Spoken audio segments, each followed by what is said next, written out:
Querida igreja, a paz do Senhor Jesus. Poder sentar, por gentileza. Deixo aqui a minha palavra já de gratidão pela paciência que os irmãos têm tido para conosco e dizer que me sinto feliz em poder cooperar aqui mais uma vez com os irmãos, cumprimentando o pastor João Barbosa. Eu externo meus cumprimentos a todos os irmãos e agradecer ao pastor Márcio Lopes, com quem interagimos mais, e registrar aqui também a maneira grata com a hospitalidade que os irmãos têm nos recebido. Esses dias fui acometido de uma rinite alérgica muito forte, fiquei sem voz nenhuma, fiquei preocupado com esse trabalho, mas o Senhor tem nos ajudado. E só crente, irmão, que marca festa com tema sobre santidade. Isso é coisa de crente. E orando a Deus e pedindo uma palavra, um estudo bíblico para aproveitar essa temática que em alguns lugares já está sendo negligenciada. Deus tem colocado algo no meu coração nesse culto de abertura. Vai passar muita gente boa aqui, cada um vai ter uma porção revelada. Mas eu quero lembrar aos irmãos que a santidade é um mandamento de Deus para todo crente e não deve ser um evento, mas deve ser um estilo de vida. Nós não devemos ser santos de maneira sazonal, eventual, nem temporária. A obra que Cristo opera em nós da salvação é uma obra de santificação progressiva, paulatina, contínua, crescente, porque Deus entende que eu tenho que ser mais santo hoje do que fui ontem, e tenho que ser mais santo amanhã do que eu estou sendo hoje. Todos nós, quando aceitamos a Ele, passamos a estar na posição de santo, mas o grau, o nível de santidade progressiva muda de crente para crente. Isso vai depender da maneira como nós estamos respondendo aos estímulos de Deus para nos aproximar dEle. Aqui nesta noite nós temos uma multidão de santos adorando a Deus, mas do ponto de vista de intimidade, aí não é homogêneo. Tem uns que estão como os anciãos, que chega até uma parte do monte e ainda vê o pé de Deus. Mas tem outros como Moisés, que sobe mais um pouco, fica no meio da nuvem, e depois de 7 dias envolvido naquela glória, Deus ainda diz: você não viu nada, sobe mais um pouco, que ainda tem uma porção para te revelar. Glória a Deus. Queridos irmãos, quando nós falamos de santidade, principalmente para a juventude, a gente tem uma ideia muito de proibições, de restrições. Para ser santo, eu não devo fazer certas coisas. Mas santidade não é só deixar de fazer algumas coisas. É preciso também passar a fazer outras. A santificação não tem só um caráter negativo de proibição e de restrição. Ela também tem um caráter positivo de possibilidades. Talvez, por muito tempo, tendo cuidado para não errar, para não ferir a santidade de Deus, nós destacamos muito a lista do que não fazer. E até um jugo muito pesado que às vezes algumas pessoas não conseguem carregar. Mas ao lado daquilo que não se deve fazer, há um conjunto de possibilidades que Deus abre para quem se aproxima dele. Só de maneira didática, o Salmo 15 relata bem isso, quando uma pergunta muito bonita ecoa no ambiente espiritual: Senhor, quem habitará no teu tabernáculo? Quem morará no teu santo monte? Observe que não é quem visitará, não é quem frequentará, quem pode aparecer de vez em quando, não, quem pode estabelecer residência fixa na tua presença, Deus. A resposta vem dizendo que é alguém que anda em sinceridade, pratica a justiça, fala a verdade segundo o coração. Observe que é necessário fazer algumas coisas certas, mas também é preciso deixar de fazer algumas coisas erradas. Aparece no verso 3. Aquele que não difama com a língua, não faz mal ao próximo, não aceita afronta contra o seu próximo, não empresta o dinheiro com juro, não recebe suborno contra inocentes. Então, para eu me aproximar e permanecer perto de Deus, tem algumas coisas certas a fazer e algumas coisas erradas a não fazer. A santidade, ela tem essa característica tremenda de duas porções que a gente precisa compreender. Outra coisa interessante, a gente sabe que o significado da palavra santidade é separar. Separação, consagração, isolar. Só que santidade não é só isolamento. Santidade também é aproximação. Porque algo separado, isolado do pecado, do profano, do sujo, da impureza, se torna automaticamente algo próximo do puro, do santo, do majestoso, do tremendo ser de Deus. Não é isso? Então, quando a gente fala de alguém que é santo, não é aquela pessoa que vai para uma ilha remota e ninguém nunca mais vai ver ela, ou vai se enterrar no subsolo com as minhocas, aguardando o toque da trombeta para não se contaminar. Não.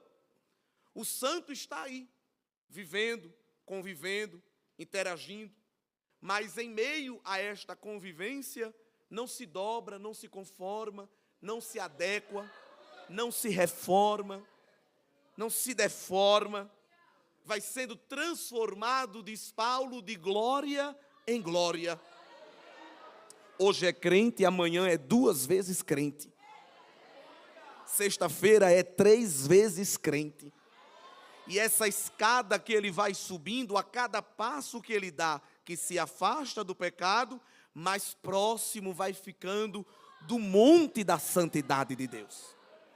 E quanto mais próximo do monte da santidade de Deus, mais desfrutos das delícias, dos deleites, dos banquetes de Deus. De maneira que não é mais qualquer prato de lentilha, não é qualquer mais guisado, não é qualquer mais mel na carniça que vai movimentar o meu coração. Se qualquer mel na carniça é suficiente para me fazer deixar de olhar para cima e voltar a retroceder, é porque eu estou mais longe do que perto de Deus. A gente canta que quem já entrou no Santo dos Santos, em outro lugar não consegue mais viver. Quem se habitua com a manifestação da glória de Deus, sinta, irmão, a verdade desta palavra. Chega um momento que é tanta glória que Deus dá a ele uma anestesia contra o pecado. Isso é uma coisa tremenda. É por isso que o crente precisa estar cada vez mais próximo de Deus. E qual é a receita para subir o monte da santidade? Não é nenhum segredo da Coca-Cola. Leitura diária das Escrituras. Momento de oração diário com Deus. Não importa se vai ser 5 horas ou 5 minutos, mas tem que derramar o coração todo. Tem que rasgar as vestes. Tem que se derreter na presença de Deus. Não de congresso em congresso, mas de glória em glória. E todo dia na presença de Deus tem uma porção de glória. A gente vem para o culto e no outro dia Deus não diz assim: olha, foi tanta glória ontem que o barril está vazio, espera encher de novo. Não, Ele nos surpreende com uma porção nova, nos surpreende com um mistério novo, glória. E isso vai nos tornando separados, de maneira que não somos mais afligidos, nem influenciados por qualquer cócegas que Satanás queira nos fazer. Há pessoas que estão levando uma rasteira com qualquer peteleco do diabo. Tem gente caindo com qualquer sopro do inimigo. É porque ainda está muito apegado às coisas terrenas. Quanto mais próximo de Deus, mais resistente me torno. Resisti ao diabo e ele fugirá de vós. Satanás não é onipresente, nem é onisciente, nem é onipotente. Ele não tem tempo para perder. Ele não pode estar em todo canto. Então ele vai lá e ataca, mas quando ele vê que o crente está resistente, quando ele vê que o crente está forte, ele pega a bagagem e vai embora, porque ele sabe que ali não vai dar certo. Ele fez isso com Cristo. Chegou na hora mais difícil, chegou na hora mais complicada, deixou a fome cercar a carne do Salvador e chegou tentando Jesus no seu ego. Se tu és filho de Deus, tu podes transformar essa pedra em pão. É claro que Jesus não precisava provar nada para o diabo. Ele ainda hoje tenta muito de nós no ego. E muitos têm caído nessa sedução. Jesus disse: você chegou atrasado, porque a carne está faminta, mas a minha alma está saciada da palavra. Ele vai agora e dá a Jesus um dote maior, faz uma proposta maior, e diz: mas se tu és filho de Deus mesmo, se te jogas daqui, ele manda um anjo como paraquedas para te proteger. Jesus mais uma vez não cai nessa sedução e diz: mas também está escrito que não podemos tentar ao Senhor nosso Deus. O diabo viu que não tinha jeito, veio com tudo ou nada. A ferramenta dele acaba, irmão. A munição dele acaba. Ele não tem bala para fazer tiroteio para me derrubar e te derrubar. As flechas dele são poucas. Ele pegou a última que tinha e disse para Cristo: te darei tudo. Mentiroso, porque ele não tem nada. Te darei tudo se prostrado me adorares. Essa sempre foi e sempre será a vontade do diabo. A gênese do pecado consiste na criatura querer tomar o lugar do Criador. Qual foi a gênese do pecado? Lúcifer, insatisfeito com Deus ser o único e exclusivo destino de todo o tributo de glória, conversou com os capangas e disse: está errado. Por que só ele? Cadê a democracia? Cadê a igualdade? Isso, irmão, é discurso do anticristo, viu? O céu não tem democracia. O céu é uma soberania, uma monarquia absoluta. Quem gostar, gostou. Quem não gostar, que aceite. O diabo, ele nunca consegue fazer nada só. Ele sempre tem que chamar os capanga com ele. E disse: que tal a gente montar um grupo para eu também receber esta glória? O Pai deu a ele a pena máxima e sumária. Jesus disse que viu ele cair do céu como um raio, porque cair dá o sinal de que ele foi expulso. Por isso que lá no deserto ele fez essa proposta que ele sempre quis. Jesus prostrado, adorando a ele. Deus adorando ao diabo. Isso é o desejo dele, o pecado do orgulho e da rebeldia. Por outro lado, a gênese da salvação, da santificação, é completamente ao contrário. É o Criador tomando o lugar da criatura. É Paulo dizendo em 2 de Filipenses que Cristo não teve por vanglória ser Deus. Antes, aniquilando-se a si mesmo, tomou a forma de homem. Se ele tivesse tomado a forma de anjo, já tinha rebaixado. Ele tomou a forma de homem, a humilhação foi maior ainda. Mas Cristo não caiu do céu, porque caía involuntário. Cristo desceu. Uma coisa é eu dizer: Renato caiu da escada. Outra coisa é eu dizer: Renato desceu a escada. O ato do filho foi voluntário, mas o pai disse: quando tu descer e completar a obra, eu te devolvo a minha glória. Aleluia. Quem obedece desfruta da intimidade do Pai. Quem obedece desfruta da revelação do Pai. Quem cumpre a vontade do Pai desfruta da presença dele em intimidade. É uma diferença que a igreja precisa entender. Satanás sempre esteve inquieto com essa ideia de Deus estar numa posição elevada. Quando ele chega no Éden, veja como ele monta o primeiro discurso anti-santidade, pró-pecado. Deus disse ao homem e à mulher: comam de tudo, menos essa. O diabo podia chegar para Eva e dizer: rapaz, Deus é tão bom, não é? Ele deu um jardim inteiro, só esse que ele não deu, mas vamos entender. Ele distorceu completamente e colocou o foco na proibição do que na possibilidade. Rapaz, mas Deus é um caso sério, né? Deu as árvores todas, mas não deu logo essa. Olha como o diabo foca e distorce as intenções. Sabe por que Deus não quer que vocês comam? Porque Ele sabe que se vocês comerem, vão se tornar semelhante a Ele. Olha a mentira do diabo. O desejo que estava no coração dele, ele querendo implantar no homem. Mas o corretivo de Deus, o plano da redenção de Deus, que alguém disse que é o plano B, mas não é, sempre foi o plano A, porque Cristo é o Cordeiro que foi morto desde a fundação do mundo. Quando Satanás pensou que ia regimentar a terra para o seu sistema, o Pai disse: o teu reino é limitado, porque já já chega o remédio na forma, não é de uma chinelada, vai chegar na forma de uma pisada na tua cabeça, humilhação máxima. Tu quer ser exaltado como eu vou te humilhar como nunca humilhei ninguém. Pisarei a cabeça da serpente e aniquilarei o seu domínio para sempre. A pena para o pecado é a separação abrupta de Deus. O pecado afasta o homem de Deus. A santidade traz o homem de volta para Deus.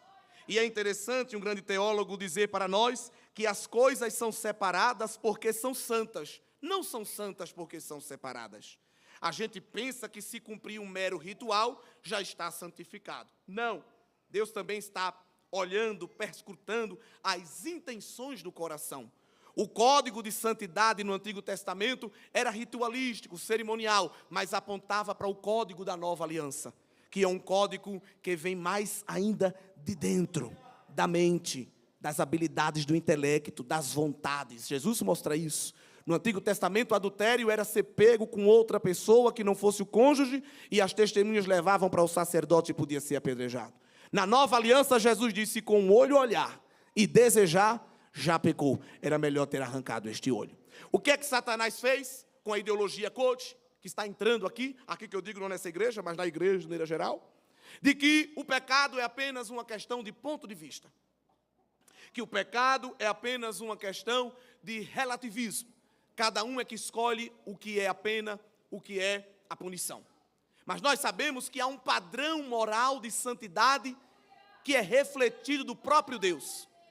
Quando alguém perguntar assim, quem é Deus? A primeira característica que devemos abordar é: Deus é santo. Porque a santidade de Deus é refletida em todos os seus demais atributos.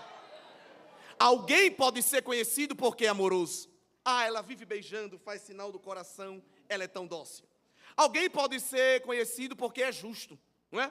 Não, fulano é muito certo, ele é muito correto. Não tem cambalacho, gato por lebre, nem arrumadinho com ele. Alguém pode ser conhecido por ser longânimo, misericordioso. Rapaz, fulano é tão bom que é ruim. Todo mundo engana ele, se torna até besta. Mas ninguém pode ser tomado como modelo de santidade, de pureza. Sempre vai ter uma coisinha, sempre vai ter uma falha, sempre vai ter uma debilidade, sempre vai ter uma fragilidade. Para quê? Para que a excelência do poder seja dele e não seja nossa. Porque tem uns que só porque fala meia dúzia de língua estranha e dá 2 glória a Deus no culto, ele já não pisa no chão. Ele já olha para você de cima. Cuidado, varão, vejam algo em você. O irmão está precisando orar. Vigia. Jesus disse: quem está em pé, não olhe para o outro, que ninguém é radado em ninguém. Quem está em pé, cuide você mesmo para que não caia. Sobe na torre de vigia, vigia sobre a tua cidadela. Deixa de olhar para a vida dos outros, porque o reino não precisa de espia. Cuida do teu, escapa-te por ti mesmo. Olha para Jesus, autor e consumador da fé. Deixa o embaraço, deixa o laço, deixa o tropeço e vai caminhando, vai fugindo, vai escapando.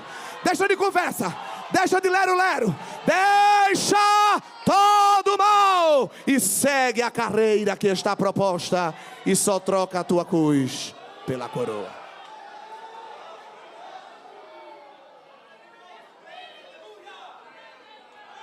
Aleluia. Aleluia. Há um grupo na igreja que quer tomar o lugar do Espírito Santo. Ele quer ser o paparazzi de Deus. E tem uns que querem até dar essa função ao pastor. O senhor viu o que ela fez na faculdade? Eu estou mandando um print aí. Irmão, Deus não precisa que ninguém prepare dossiê para revelar o pecado de ninguém. Olha, o senhor tem que ver como a irmã fulana está lá na escola. O senhor tem que chegar lá um dia de surpresa. Irmão, se o Espírito Santo não está convencendo a criatura, quem sou eu?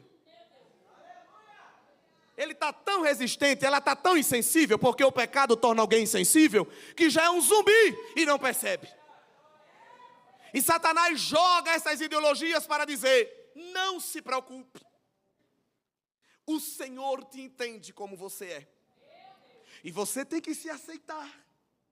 Você tem que aceitar-se a si mesmo para ser feliz. Primeiro, o evangelho não é aceite-se a si mesmo. O evangelho é negue-se a si mesmo. Segundo, Levítico 11, Deus não disse: porque eu sou feliz, eu quero que vocês também sejam felizes. Ele não chamou a gente para ser feliz, ele disse: porque eu sou santo, sede vós também santos. Pedro repetiu isso na primeira epístola universal, capítulo 1, versículo 15 e 16. Tem crente dizendo assim: não, Deus chamou a gente para ser feliz. A felicidade é a recompensa e a consequência de uma vida de obediência. Mas o Senhor não nos chamou para ser feliz, nem para a gente aceitar a si mesmo. E tem uns acreditando nisso. Quem foi que te iludiu? Quem foi que te enganou? As escamas do engano caem quando a gente chega no culto como esse e é confrontado pela palavra. Porque tem gente que nem ora meia hora por dia. Se jejuar, desmaia. A última vez que veio no EBD, a lição ainda era preto e branco. Mas a criatura quer ser mais crente do que Paulo. Paulo, que era Paulo, orando, disse: miserável homem que sou, quem me livrará deste zumbi? Há um corpo de morte que me chama para o pecado. Quem me livra, Pai? Tira isso. Criatura nunca foi para uma vigília, não aparece numa consagração, tem alergia a culto e doutrina, quer ser mais crente do que Pedro. Pedro, que quando viu o milagre disse: Senhor, ausenta-te de mim, sai da minha frente, eu não posso ficar diante de ti, porque sou pecador.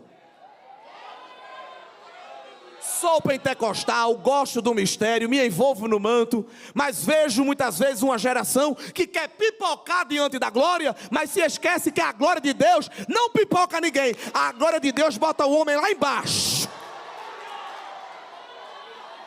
Tem uns aí que nem está vendo a glória, só é o isqueiro de Jeová, assim, só a faísca. Ele já... Mas quando termina o som, ele para. Quando acaba o playback, ele murcha. É um grão de milho de micro-ondas, só dá um estouro, depois de 10 segundos não tem mais nada. Mas os grandes homens de Deus na Bíblia, quando foram confrontados com a glória, foram para onde? Para o chão. Porque a glória de Deus bota o homem no chão, não bota em pedestal, não bota em prateleira, não bota em estante, porque ninguém é bibelô. A gente é barro, e barro antes de ir para a mão vai para o pé, para ser tratado. Hein? Eita Deus! A culpa é de quem escolheu o tema, que é para falar de santidade. Suporta a marreta de Jeová aí, que é para tu escapar. Quando Isaías, metido a profeta, recebeu oportunidade no culto, capítulo 5. Ai de ti, fofoqueiro. Ai de ti, mentiroso. Ai de ti, ladrão. Aí um dia ele foi para o culto. Quando chegou no culto, quem estava sentado no púlpito? O filho. Jesus disse que Isaías viu o filho sentado no trono e a barra da orla do manto dele enchendo o templo. Quem era o coral que estava formando? Os serafins. Qual era a canção? Triunfalista não. Quando não tiver o que cantar, cante da santidade, porque esta é a canção eterna. João 4 viu os seres viventes cantando ela mesma: Santo, Santo, Santo é o Senhor dos exércitos. O céu, a gente já sabe que está cheio da glória. Aí os serafins tiveram permissão de descer para cantar e disse: a terra também está cheia. O que a gente está vendo lá, está vendo aqui. Ele é tão grande que ele faz da terra reservatório só para botar o pé. Glória, de tão grande que ele é. Quando Isaías viu a santidade de Deus, o que foi que ele disse? Tira o pé do chão e vai. Vamos celebrar. Não, disse: miserável, que homem que eu sou. Eu sou um terrível. Eu vou morrer. Eu não sou de estar aqui não. Não precisou de câmera escondida, telefone grampeado, print de tela. O facho da glória de Jeová resplandeceu sobre ele e mostrou todas as suas miserabilidades. O que foi que ele fez? Hoje, essa sociedade pós-modernista quer ressignificar o pecado. O pecado foi feito para ser confessado. O que foi que ele disse? Deus, Ai de mim. Olha o linguarudo que quando ia pregar só dizia ai de ti. Agora inverteu o discurso e disse ai de mim que vou perecendo. Eu tenho uma boca suja. E os meus colegas têm a boca mais suja ainda. Jeová disse, para quem tem perdão, para quem tem confissão, tem perdão. Tua boca está suja, meu filho. Tu está no lugar certo. Agora eu não vou lavar ela com água não, que ela está tão suja que só lava com fogo. Pega lá a brasa. Eita, glória. Pega a brasa. Tem brasa de Deus aqui, viu? Se tem uma coisa de Deus aqui nesta noite é fogo. Porque desde que eu venho de casa, o Senhor me diz, a abertura deste congresso vai ser eu disponibilizando labareda na boca de crente, na mão de crente, no olho de crente, no pé de crente, na mente de crente. Está pipocando aqui as labaredas desde o começo do culto. Este fogo é o fogo da purificação. Glória.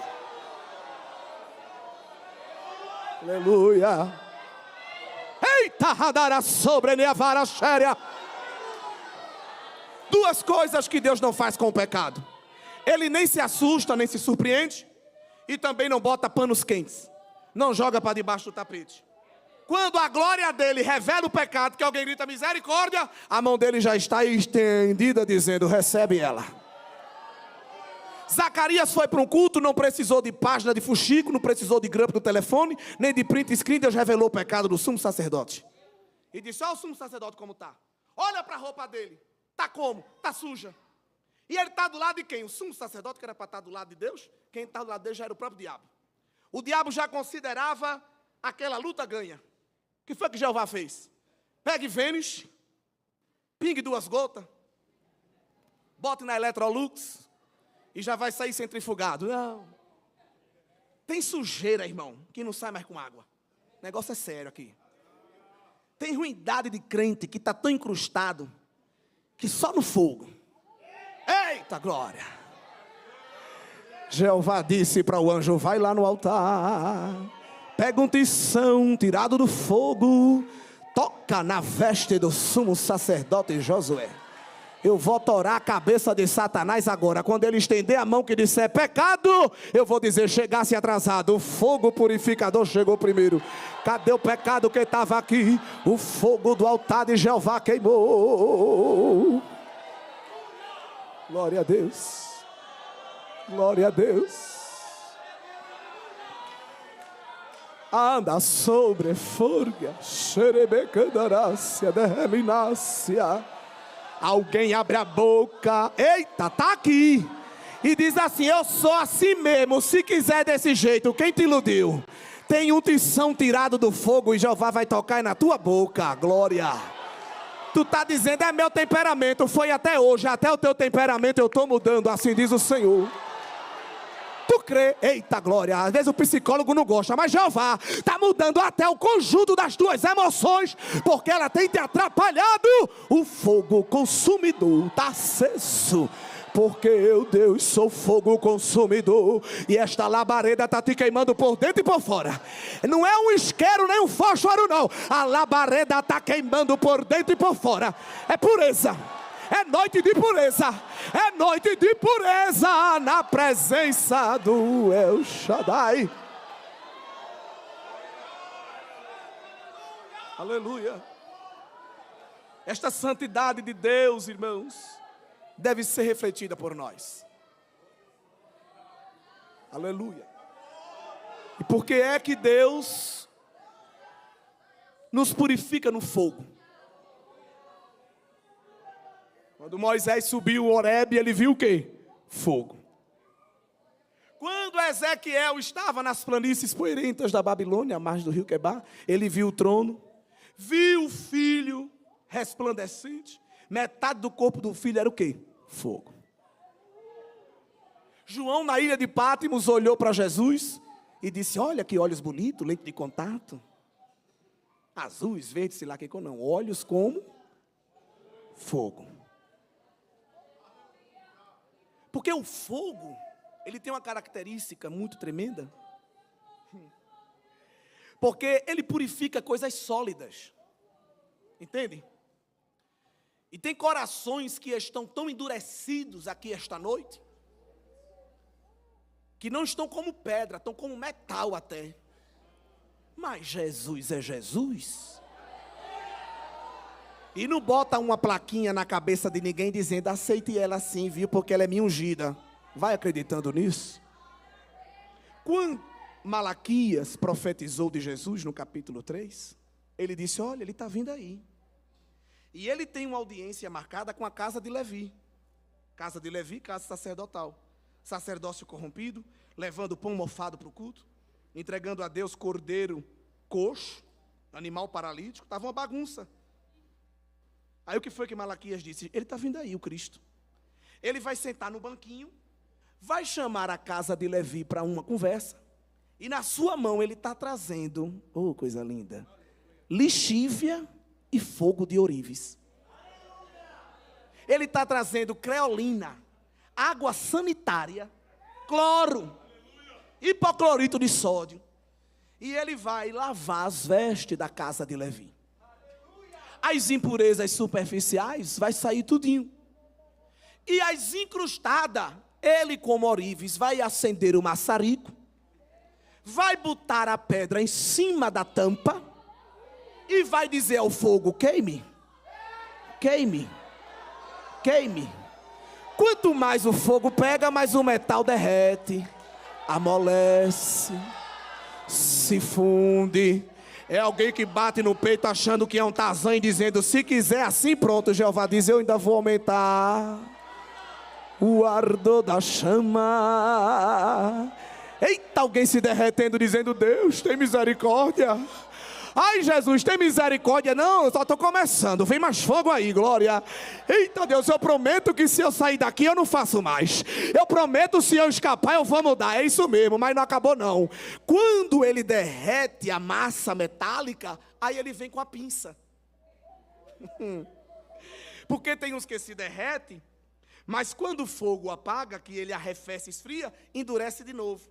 Mas Jeová não perde a oportunidade.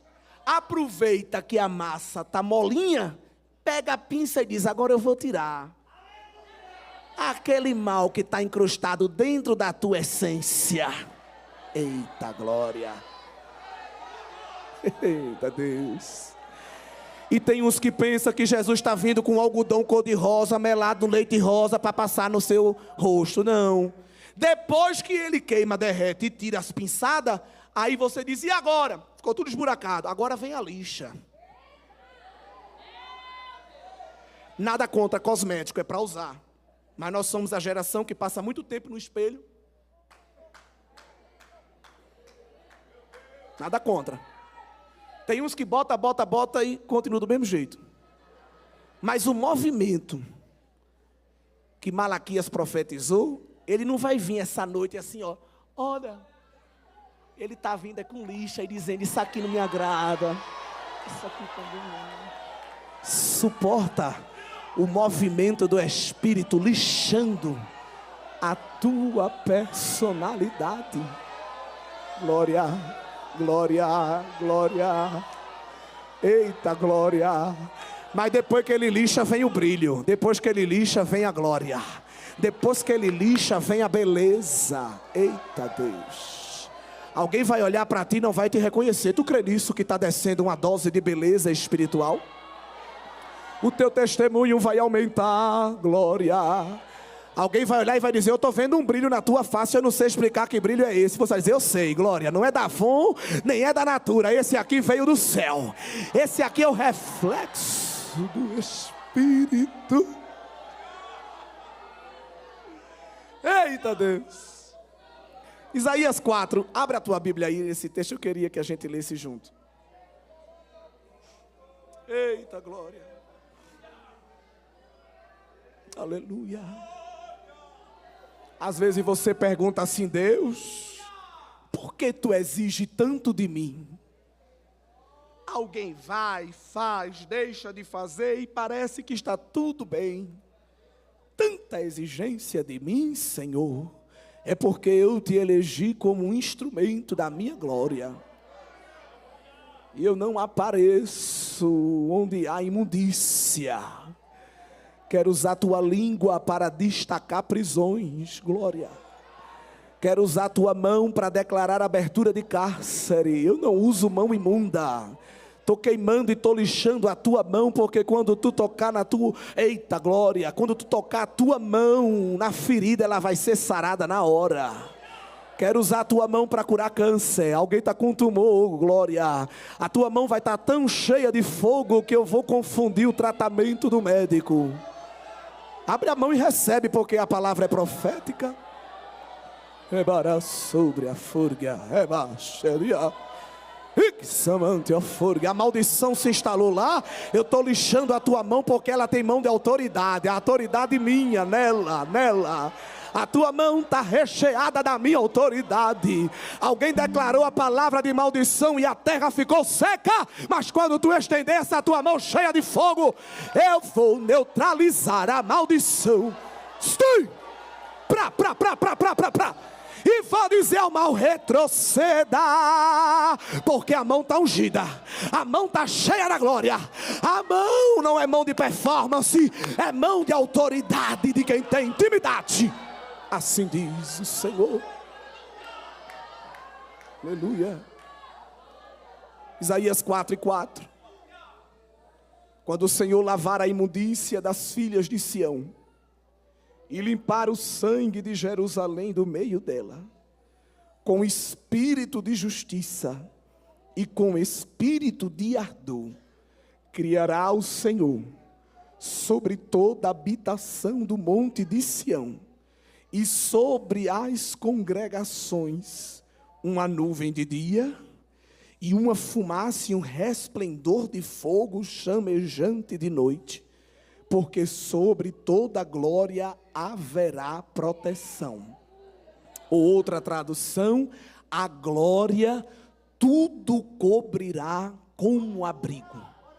Lembra que eu disse que santidade é restrição, é proibições?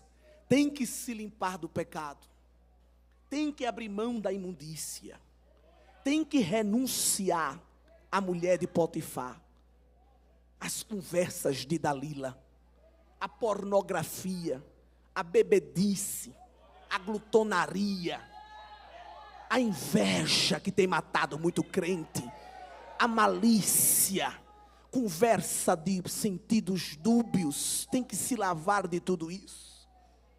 Tem muita gente querendo a glória, mas da imundícia. Mas o Senhor diz: eu vou chamar Israel e vou lavar, vou limpar e vou purificar. E havendo eu purificado, vou derramar a minha glória. Vai ter como Israel no deserto, nuvem de dia e coluna de fogo de noite. E Satanás, quando quiser vir cirandar, ele vai pegar em bomba. Porque eu não vou botar cerca elétrica, nem muro de platina. Eu vou estender a minha glória como abrigo e como proteção. Aonde tem santidade, tem proteção de Jeová. O diabo está ciscando para tragar a tua alma, mas ele pega em bomba. Porque quando ele chega, é eletrocutado pela manifestação da glória. É por isso que quando tu vem aqui, tu recebe esse poder. E alguém diz: por que eles ficam ali dando glória? Por que fica levantando a mão? Para que essa gritaria? Isso aqui, meu filho, é a célula fotovoltaica de Jeová.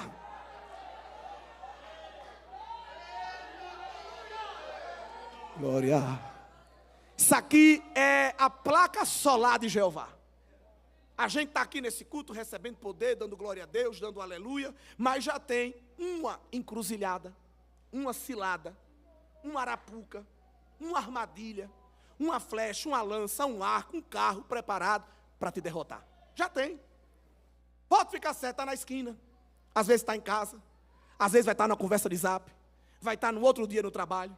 Só que a célula fotovoltaica de Jeová atrai essa glória e transforma nessa energia do Espírito sobre a tua vida. Aí quando tu sai, aquilo ali sinaliza com a presença de Jeová uma proteção tremenda. E vai cada um para sua casa, mas é uma bola de fogo misturada com trovão.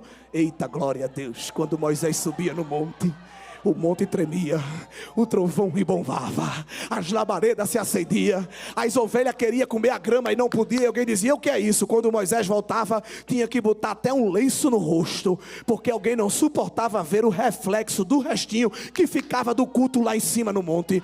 Paulo disse: agora é melhor ainda, agora é com a cara descoberta, é andando no beco, nas vielas, e os demônios batendo continência, dizendo: olha para aí, olha quanta glória, olha quanto fogo. Eita Deus, é por isso que alguém olha para tu e faz careta, não consegue nem te mirar. É porque quando vê é facho de luz, quando olha é facho de glória. E o Senhor está afugentando aqui esta noite os predadores espirituais. A guerra está travada. Alguém está vendo a lança apontada e dizendo: eu vou morrer. Jeová diz: vai não. A nuvem de glória está quebrando a lança, a nuvem de glória está quebrando o arco, e se for necessário está quebrando o braço de Faraó também. Mas vá andando. Deixe de olhar para a careta da raposa, deixe de olhar para o pio da coruja, e vá olhando para mim, porque eu já lhe envolvi. Eu já lhe envolvi no manto da minha intimidade. Estou tomando dos teus pés até a tua cabeça. Isso é um mistério tremendo. Glória, tu não precisa de colete à prova de bala, nem de carro blindado. Eu sou o teu escudo, a tua torre forte era sobre a face. Há uma seta apontada, mas o meu braço é maior do que a seta. Foi lá, quebrou a seta, e o mal vai ficar com cãibra de tanto levantar o arco, porque tu vai, tu volta, tu sobe, tu desce, tu entra, tu sai, e as minhas labaredas pipocando, pipocando, pipocando, pipocando ao teu redor. Eu estou colocando fogo, eu estou colocando fogo, eu estou colocando glória.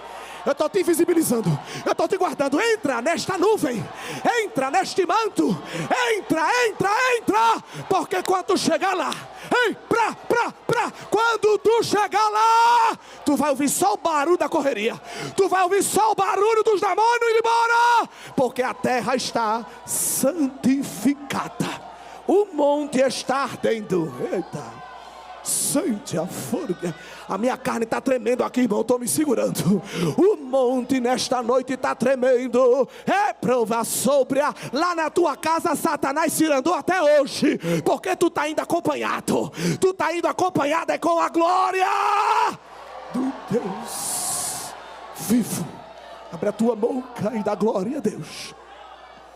Abre a tua boca e dá aleluia.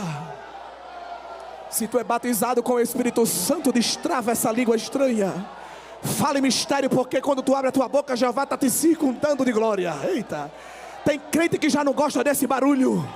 Tem crente que já não gosta desta nuvem. Mas é nuvem de dia e de noite. Toda hora tem presença, toda hora tem glória. Eita, glória! Tem que se segurar no ônibus e no metrô para não falar em mistério. Está lá no banco, está lá na clínica se segurando. E eu tenho culpa se a nuvem para onde eu vou me acompanha? Eu tenho culpa se o fogo para onde eu vou me acompanha? Terá abrigo da minha glória para quem anda na santidade. Aleluia, aleluia, aleluia, aleluia. Satanás pensou que ia te convencer com uma conversinha de zap, e ele pegou em bomba, porque a glória já preencheu o teu coração, e a conversa foi com o trono, com o céu, com a majestade santa.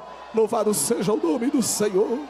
Sinta o abraço da alma do Espírito Santo de Deus. Aleluia. Mas eu preciso fazer uma oração aqui esta noite. Glória a Deus. Glória a Deus. Eu preciso ministrar para você uma porção esta noite. Glória. Satanás criou a ideia para alguém de santidade como proibição, para entristecer alguém de procurar este alvo e perder essa intimidade.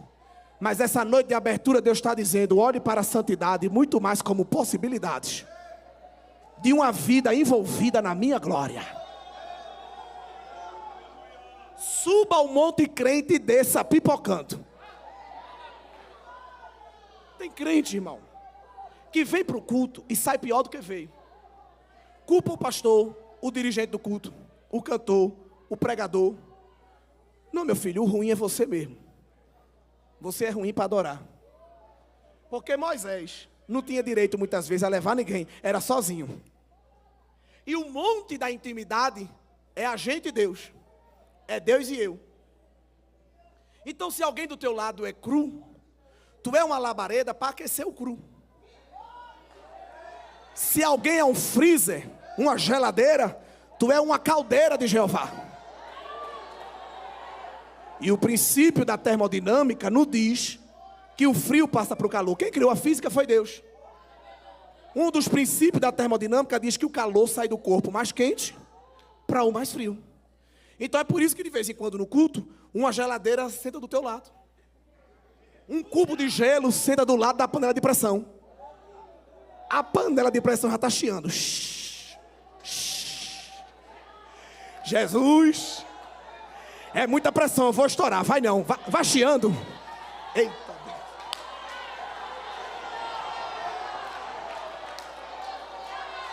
Olha o chiado da panela de pressão.